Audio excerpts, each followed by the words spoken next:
Hey there, Jason here. I just wanted to bring you just a little quick message. I've been thinking about this past couple of weeks as I've been doing coaching sessions and helping some young players on our team walk through their future. And what I know about people, whether we like to admit it or not, is sometimes we are more motivated by loss aversion than we are about thinking about what we have to gain in a situation. By that I mean is like we get more motivation in protecting what we have or protecting a future that we see that we could have more than often than like what is it to gain in that. And that's just some of that is human nature and how we our tribal and our family systems are built to not lose and to not want to give away what we have. And so the question I've been asking, and maybe you think, well, Pastor Jason, I just like to think of the positive. I don't want to think of the negative.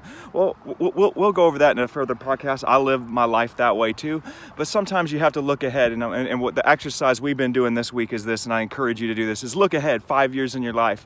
And whatever the promise is, whether that's a promise of you're a pastor and you want to grow your ministry to a certain size or have a certain amount of volunteers or a certain amount of staff or put out X amount of projects, write that curriculum, write that book, start that podcast, start that blog, whatever it is, jump out in business. You're a business person, you want to jump out in business there. Now, primarily I'm focusing on pastors and ministry leaders in this, but hey, maybe it's just you want to start that thing. Maybe it's a family thing. You have a family goal of like, being married and having kids and goals that you have for your kids. And I want you to think ahead in 5 years and imagine you don't get any of those things. Whatever it is, that just start with one thing.